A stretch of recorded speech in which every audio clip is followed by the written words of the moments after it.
नवंबर की ठंडी दोपहर थी जब आरव और मीरा अपनी कार से नैनीताल की पहाड़ियों की ओर जा रहे थे। शादी को अभी 2 ही हफ्ते हुए थे और उनका हनीमून ट्रिप था। सड़क सुनसान थी। देवदार के पेड़ों के बीच में छनती धूप धीरे धीरे शाम में बदल रही थी। लेकिन इस खूबसूरत सफर में एक अजीब सी बेचैनी घुली हुई थी। जैसे ही कार एक मोड़ पर पहुंची, सड़क के किनारे एक बोर्ड दिखा, सनसेट व्यू बंद है। उसके नीचे लाल रंग में लिखा था खतरा, आगे झील है। तभी रियर व्यू मिरर में एक पल के लिए लाल साड़ी पहनी एक लड़की खड़ी दिखाई दी और अगले ही पल गायब हो गई। कुछ सेकंड बाद कार के पीछे वही लड़की खड़ी थी, फटी हुई पुरानी लाल साड़ी, बिखरे बाल, झुकी हुई गर्दन। आरव ने अचानक ब्रेक मारा। लड़की धीरे धीरे सिर उठाने लगी और उनकी गाड़ी के पीछे पीछे आने लगी। मीरा ने कांपते हुए पीछे देखा। सीट गीली थी, जैसे कोई वहां आके बैठ गया हो। तभी रेडियो अपने आप चालू हो गया। खड़खड़ाहट और पानी में डूबने जैसी आवाज आने लगी। कार के शीशे पर धुंध जम गई और उस पर खुद ब खुद शब्द लिखे उभरने लगे। आरव ने कार आगे बढ़ानी चाहिए, लेकिन स्टीयरिंग अपने आप मुड़ गया। कार जंगल के रास्ते पर चली गई और एक पुराने मंदिर के सामने आकर रुक गई। आरव और मीरा ने मुड़कर देखा। पीछे की सीट पर वही लाल साड़ी वाली लड़की बैठी थी। डर के मारे दोनों कार से बाहर निकल आए। तभी कार के दरवाजे अपने आप बंद हो गए। दोनों अपनी जान बचाने के लिए मंदिर के ओर भागे।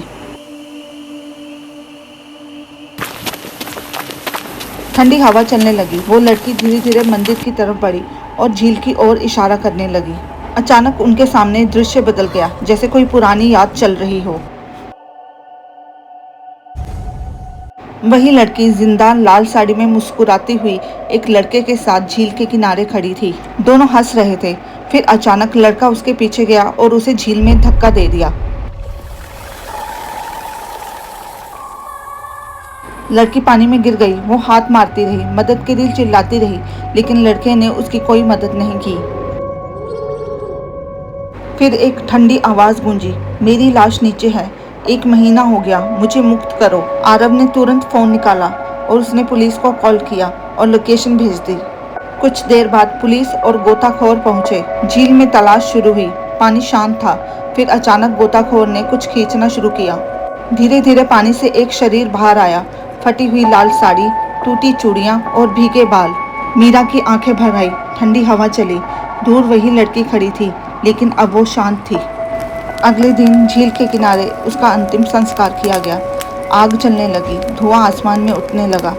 तभी आग के पीछे से वो लड़की दिखाई दी, लेकिन अब वो साफ लाल साड़ी में शांत चेहरे के साथ हल्की मुस्कान लिए हुए थी। वो धीरे धीरे रोशनी में बदलकर गायब हो गई।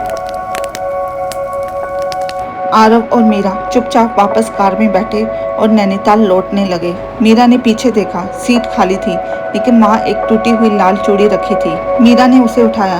रियर व्यू मिरर में एक पल के लिए वही लड़की फिर से दिखाई दी, मुस्कुराती हुई, और फिर हमेशा के लिए गायब हो गई।